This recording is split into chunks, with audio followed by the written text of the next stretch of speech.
بسم اللہ الرحمن الرحیم، آپ دیکھ رہے ہیں فیکٹ فائنڈنگ، میں ہوں ساجد عمر گل۔ ناظرین، ملک اس وقت گوناگو مسائل میں گھرا ہوا ہے۔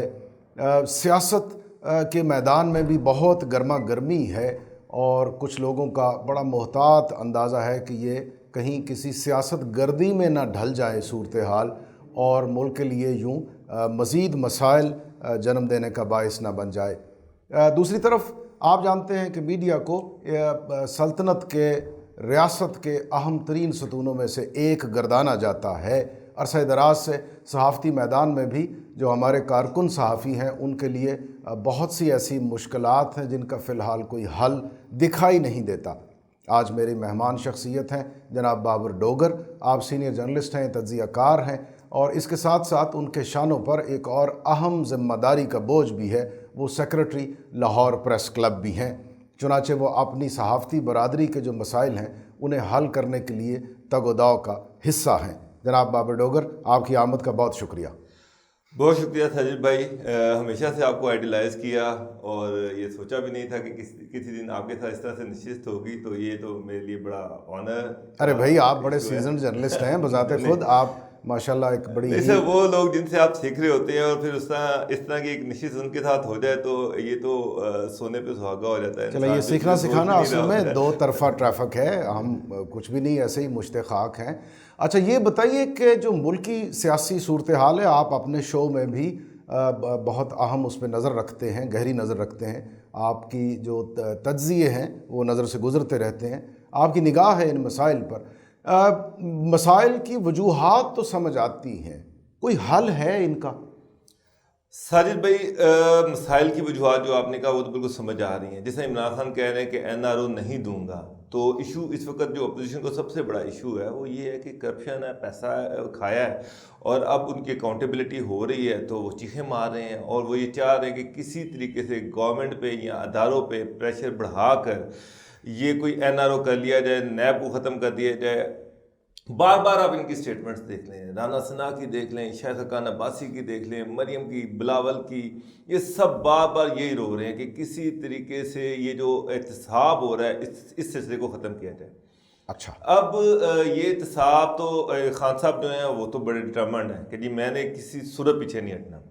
ٹھیک ہے، اب یہ چاہ رہے ہیں کہ ملک کو کسی بند گلی کی طرف لے کے جایا جائے، یہ اپوزیشن چاہتی ہے، اپوزیشن چاہتی ہے، یعنی تصادم کی طرف بڑھ رہے ہیں۔ تصادم، بالکل یہ تصادم چاہ رہے ہیں، اور یہ چاہ رہے ہیں کہ کوئی ایسی سچویشن کریٹ ہو جائے کہ جس سے ملک جو ہے اس میں انارکی پھیل جائے۔ اب یہ خالی ساجد بھائی، یہ صرف پاکستان کا ایشو نہیں ہے، اب اس میں انڈیا بھی انگیج ہو گیا، اسرائیل بھی انگیج ہو گیا۔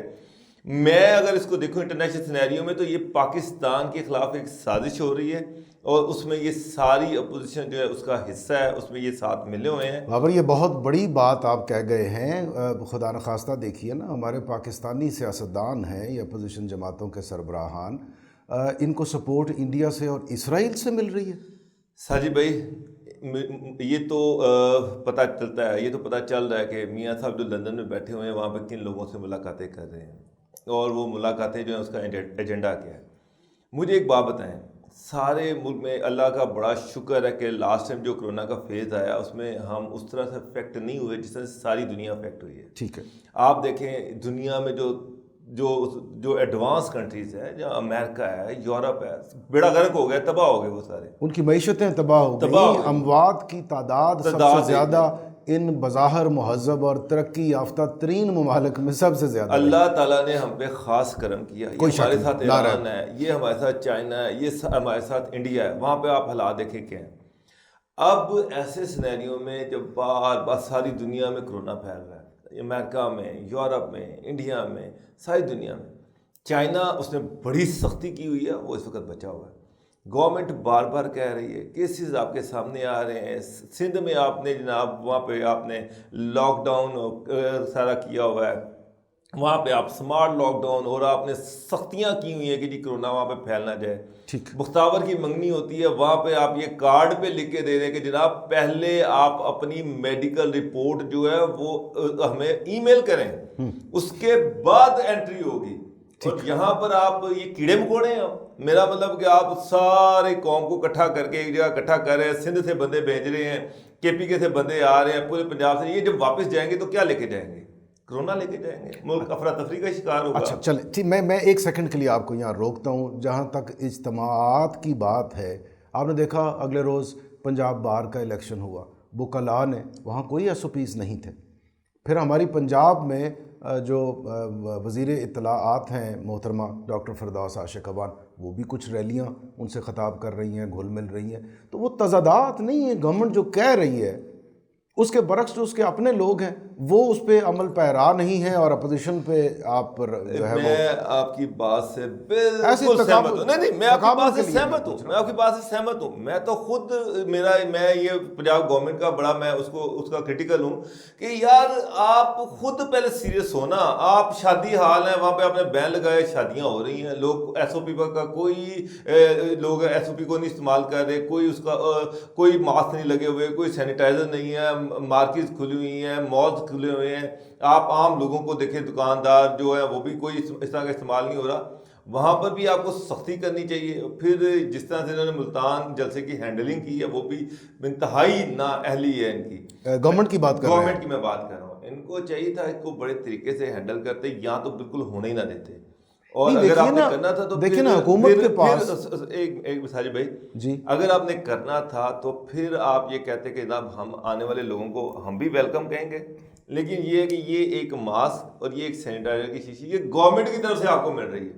جلسہ گام ہے یہ آپ لے کے جائیں. اچھا آئیڈیا. میں مطلب کہ گورنمنٹ اس طرح کرتی کہ لوگ کہتے کہ نہیں یار واقعی گورنمنٹ. لیکن دیکھیے گورنمنٹ کے پاس جو ٹولز ہوتے ہیں اس میں ایک چیز ہوتی ہے انتظامیہ, وہ بہت اہم ہے. انتظامیہ نے جلسے کی اجازت نہیں دی, یقیناً کسی قانون کی بنا پر ہی ہوگا نا جی. وہ جو احتمالات ہیں, نقصانات کے اندیشے ہیں, خطرناک حد تک پھیلتا ہوا کورونا ہے, انتظامیہ کے فیصلے کو چیلنج کرنا اور اس کو بلڈوز کر دینا. آپ نے دیکھا جس طرح وہ تالے توڑ کر, جنگلے توڑ کر, وہ کرین لے کے آئے ہوئے تھے, وہ جس طرح سے وہ قلعہ کونا قاسم میں وہ لوگ ہجوم پہنچا ہے, وہ اس قدر مشتعل تھا. ان کو کہیں سے چابی تو بھری گئی ہے نا جی. میں تو ساجد بھائی میں تو آپ کو پہلے ہی کہا کہ اپوزیشن کا تو ایجنڈا یہ ہے کہ یہ کرونا جو ہے نا یہ پورے ملک میں پھیلے. اعوذ باللہ, کیا اپوزیشن عوام کی جانوں سے کھیل سر یہ کھیل رہے جاتی عمرہ میں کل کی رسم ہے تو جناب اس میں شریف فیملی کے علاوہ کوئی اور شریک نہیں ہوگا. جس نے مریم صاحبہ سے آ کے جناب تعزیت کرنی ہے وہ پہلے ایک پرچی دے, وہ خود سلیکٹ کریں گے کس نے آنا ہے نہیں آنا. جو آ رہا ہے وہ جو ایس او پی ہے اس پہ عمل کر رہا ہے یا نہیں کر رہا, اس کو ماسک بھی دیا جاتا ہے, وہ سینیٹائزر بھی سینیٹائز ہو کے اندر جاتا ہے. اور عوام کے لیے حالات یہ ہیں کہ آپ ان کو کیڑے مکوڑوں کی طرح ایک جگہ پہ اکٹھا کر دیتے ہیں. مجھے ایک بات بتائیں, ملتان میں وہاں پہ تل دھرنے کی جگہ نہیں تھی گھنٹہ گھر چوک میں, اور کسی ایک بندے نے ماسک نہیں پہنا ہوا تھا. جب رانا ثناء اللہ صاحب وہاں پہنچے ہیں, جب جلسہ ہو رہا تھا, میں اس وقت کی بات کر رہا ہوں, اس وقت بھی, ہاں اس وقت کسی نے ماسک نہیں پہنا ہوا تھا. آپ پشاور میں دیکھ لیں, اچھا چلیں, آپ گجرانوالہ میں دیکھ لیں, کراچی میں دیکھ لیں, کوئٹے میں دیکھ لیں, کون سے یہ ایس او پیز کو فالو کر رہے ہیں. اوکے, میں کچھ ریزرویشنز کے ساتھ آئی ٹیک یور پوائنٹ. مجھے یہ بتائیے کہ پھر اپوزیشن کا فائدہ کیا ہے اگر خدا نخواستہ جیسے آپ بتا رہے ہیں کہ انہیں بین الاقوامی سپورٹس بھی ان کو موجود ہیں اور وہ عوام کی جانوں سے کھیلنے کا ان کا کوئی مذموم ارادہ ہے, فائدہ کیا ہوگا جی انہیں پھر؟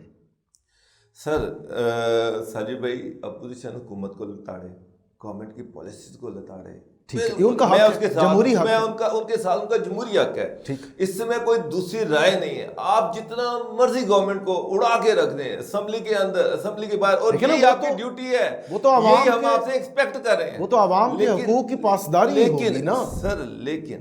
لیکن اگر آپ اداروں کو ٹارگٹ کریں, افواج پاکستان کو نام لے لے کے ٹارگٹ کریں, آپ جوڈیشری کو ٹارگٹ کریں, یہ وہ ادارے ہیں جو پاکستان کے تحفظ کی ضمانت ہے, پاکستان میں امن کی ضمانت ہے, پاکستان میں انصاف کی ضمانت ہے. یہ سمبولک جوڈیشری کا ایک سمبولک سگنیفیکینس ہے. وہ پاکستان میں جسٹس, امن کی تحفظ کی ذمہ دار ہے. پاکستان کی باؤنڈریز جو ہیں, آپ کی جو نظریاتی حدود ہیں, ان کی جو اس کی نگرانی کرنی ہے وہ افواج پاکستان نے کرنی ہے. جب آپ نام لے لے کر ان کو اس طرح سے کریں گے. اب مجھے ایک بات بتائیں کہ یہ جو ملتان والا جلسہ تھا, اس میں جو زبان یوز کی گئی, جو اختر مینگل صاحب نے وہ جو زبان یوز کی, میں تو سمجھتا ہوں کہ کوئی یہاں پہ بیٹھ کے راہ کے بارے میں بھی وہ باتیں نہیں کر سکتا جو وہ افواج پاکستان کے بارے میں باتیں کر رہے تھے. تو اس سے ایک فوجی جو بیچارہ محاذ جنگ پہ لڑ رہا ہے، آپ کے بارڈر پہ جو سچویشن ہے کشمیر میں، آپ کا جو مغربی بارڈر ہے وہاں پر جو سچویشن ہے افغانستان کا، وہاں پہ جو فوجی لڑا وہ تو ڈیمورلائز ہوگا کہ آپ کے دیکھیں فوج کی اسٹرینتھ ہم ہیں، وہ ہمارے ہیرو ہیں، افواج پاکستان ہماری ہیرو ہے اور ہمیں ان پہ فخر ہے. جس طرح سے وار آن ٹیرر ہوا، جس طرح سے دہشت گردی کے خلاف جانیں دی، جس طرح سے یہاں پر بیچارے نوجوان ہمارے بھائی جو ہیں ان کی ڈیڈ باڈیز آئیں جو شہدا ہیں، تو سر اس کو ہم اگنور نہیں کر سکتے. وہ جانیں دے کے ہمارا تحفظ کر رہے ہیں، تو یہ انہی کو کمزور کر رہے ہیں. تو یہ تو پھر ہماری پالیسی تو نہیں، یہ پاکستان کی پالیسی نہیں، کسی پاکستانی کی یہ پالیسی نہیں ہو سکتی. یہ بات غیر ملکی ایجنڈا ہے، دشمن ملک ایجنڈا ہے. وہ دیکھیے نا، وہ کہتے ہیں کہ ہر ملک کی ایک فوج ہوتی ہے. اگر خدا نخواستہ آپ کے ملک میں آپ کی اپنی فوج نہیں ہے تو پھر لازم ہے کسی دشمن کی فوج ہوگی. وہ جو کچھ آپ کے ساتھ سلوک کرے گی اس کو امیجن کر کے ہی روح کانپ جاتی ہے. اچھا، میں نے پوچھا تھا کہ اپوزیشن کا کیا فائدہ ہے یہ سب کھلواڑ کا؟ وہ تو اس طرح تو وہ اپنا دامن کالا نہیں کر رہی، انہیں کیا فائدہ ہے اس میں؟ سر وہ اتنا آگے چلے گئے ہیں، وہ یہ چاہ رہے ہیں کہ یہ ملک ٹوٹ جائے، نعوذ باللہ، خاک مدہن، ہماری دولت بچ جائے.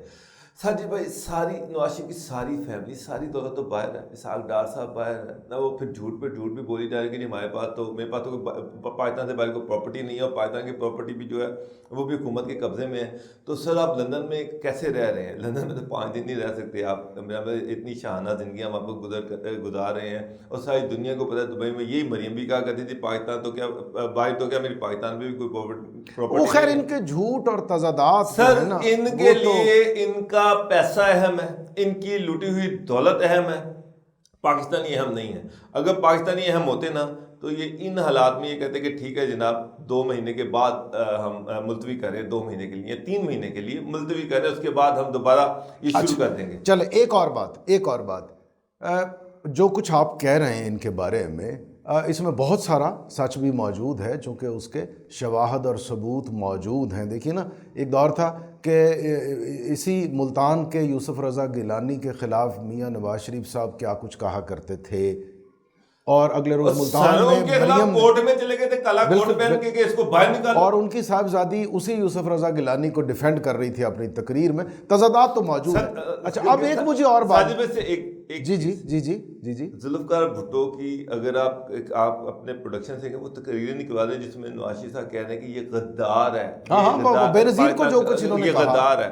تو اب آپ دیکھیں اسے کہنے کو محب وطن، وہ تو اپنی تقریروں میں کہتے تھے کہ یہ لفظ استعمال کرتے تھے کہ یہ عورت ملک کو برباد کر رہی ہے. اب بڑے توہین امیز لہجے میں بات کرتے تھے، مخاطب کرتے تھے. لیکن دیکھیے کیسے تضادات ہیں کہ آج انہی کے لیے یہ رطب اللساں ہیں، ان کے قصیدے پڑھ رہے ہیں. مجھے ایک اور بات بریک سے پہلے بابر آپ سے یہ جاننا ہے، اگر آپ ان سب وہ جو سچ ہیں، وہ جو ثبوت اور شواہد ہوتے ہیں ایک تجزیہ کار اور ایک جرنلسٹ کے پاس، سیزنڈ آدمی کے پاس، اگر آپ یہ سب جانتے ہیں تو عوام پاکستان کو ادراک نہیں ہے؟ کیا ان پر ان لوگوں کا اصل حال نہیں کھلتا؟ وہ کیوں جا کے بھاگ کے آج بھی نواز شریف بے نظیر کرتے ہیں؟ اس کی کیا وجہ ہو سکتی ہے؟ ساجد بھائی دیکھیں، کچھ ریالٹیز ہیں، کچھ یہ ہے کہ کچھ یہ گورنمنٹ بھی ڈیلیور نہیں کر سکی. جو لوگ ایکسپیکٹ کر رہے تھے، جو وعدے کر کے یہ آئے تھے، اس طرح سے یہ ڈیلیور نہیں کر سکتے. تو عالمی اداروں کے جو معیشت کے حوالے سے اشاریے وہ تو بڑے مثبت ہیں سر. لیکن دیکھیں گراؤنڈ ریالٹیز ہیں. آپ آٹا لینے چلے جائیں، چینی لینے چلے جائیں، گھر کے آپ سودا سب لینے چلے جائیں، سبزیاں لینے چلے جائیں، بڑی مہنگی ہیں. عام آدمی کو روزگار ابھی نہیں مل رہا، یہ ریالٹی ہے. چیزیں مہنگی مل رہی ہیں، یہ بھی ریالٹی ہے. ایک عام آدمی کا اپنی تنخواہ میں گزارا نہیں ہو رہا، یہ بھی ایک حقیقت ہے. اب لوگ بیچارے جو ہیں وہ ایکسپلائٹ ہو رہے ہیں ان کے ہاتھوں، کیونکہ یہ اس چیز کا فائدہ اٹھا رہے ہیں. مہنگائی کا، غربت کا، بے روزگاری کا، دو کہ گورنمنٹ کی مشکلات ہیں اور گورنمنٹ ایفرٹ کر رہی ہے. میں یہ نہیں کہہ رہا، ہو سکتا ہے کہ 2 سال کے بعد حالات چینج ہو جائیں، لیکن فی الحال گراؤنڈ ریالٹیز یہی ہیں جس کو یہ ایکسپلائٹ کر رہے ہیں اور لوگوں کو ورگلا رہے ہیں اپنے اینڈز کے لیے، اپنے مقاصد کے لیے. اور جو ان کا ایجنڈا ہے وہ بڑا خوفناک ہے. اچھا ٹھیک ہے، چلیں ہم مزید اس پہ کچھ بات کریں گے. بابر، وقت ہوا ایک چھوٹے سے بریک کا. ہم بات کر رہے ہیں ناظرین بابر ڈوگر، بڑے سیزنڈ اور بڑے گرم مزاج اپنے تجزیوں میں گردانے جاتے ہیں. ہم ان سے بات کر رہے ہیں کچھ جو ہمارا سیاسی منظرنامہ ہے اس پر. ہم اس کو جاری رکھیں گے بریک کے بعد. آپ ہمارے ساتھ رہیے.